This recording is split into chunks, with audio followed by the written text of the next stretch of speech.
Africa महाद्वीप में hero की कई खानों की खोज हो चुकी थी, जहां से बहुतायत में हीरे प्राप्त हुए थे। वहां के गांव में रहने वाला किसान अक्सर उन लोगों की कहानियां सुना करता था, जिन्होंने हीरो की खान खोजकर अच्छे पैसे कमाए और अमीर बन गए। वह भी हीरे की खान खोजकर अमीर बनना चाहता था। एक दिन अमीर बनने के सपने को साकार करने के लिए उसने अपना खेत बेच दिया और हीरो की खान की खोज में निकल पड़ा।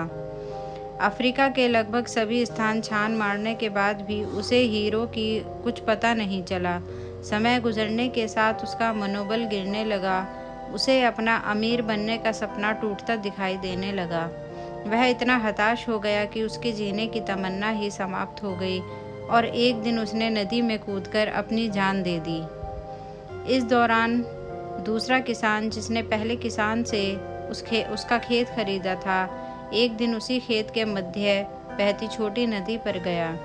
सहसा उसे नदी के पानी में से इंद्रधनुषी प्रकाश फूटता दिखाई पड़ा।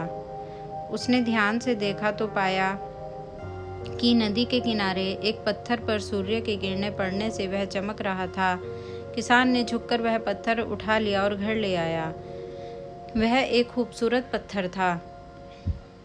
उसने सोचा कि यह सजावट के काम आएगा और उसने उसे घर पर ही सजा लिया। कई दिनों तक वह पत्थर उसके घर पर सजा रहा। एक दिन उसके घर उसका एक मित्र आया। उसने जब वह पत्थर देखा तो हैरान रह गया। उसने किसान से पूछा, मित्र, तुम इस पत्थर की कीमत जानते हो? किसान ने जवाब दिया, नहीं, मेरे ख्याल से ये हीरा है, शायद अब तक खोजे गए हीरों में से सबसे बड़ा हीरा। मित्र बोला। किसान के लिए इस बात पर यकीन करना मुश्किल था।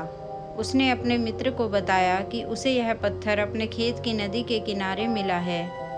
वहाँ ऐसे और भी पत्थर हो सकते हैं। दोनों खेत पहुँचे और वहाँ से कुछ पत्थर के नमूने के तौर पर चुन लिए। फिर उन्हें जांच के लिए भेज दिया। जब जांच रिपोर्ट आई तो किसान के मित्र की बात सच निकली। वे पत्थर हीरे ही थे। उस खेत में हीरो का भंडार था। वह उस समय तक खोजी गई सबसे कीमती हीरे की खदान थी। उसका खदान का नाम किम्बरले डायमंड माइंस है। दूसरा किसान उस खदान की वजह से माला माल हो गया। पहला किसान अफ्रीका में दर दर भटका और अंत में जान दे दी, जबकि हीरे की खान उसके अपने खेत में उसके कदमों तले थी।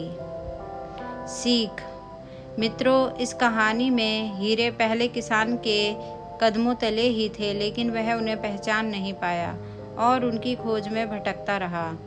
ठीक वैसे ही हम भी सफलता प्राप्ति के लिए अच्छे अवसरों की तलाश में भटकते रहते हैं। हम उन अवसरों को पहचान नहीं पाते या पहचान कर भी महत्व नहीं देते जो हमारे आसपास ही छुपे रहते हैं। जीवन में सफल होना है तो आवश्यकता है बुद्धिमानी और परख से उन अवसरों को पहचानने की और धैर्य से अनवरत कार्य करने की।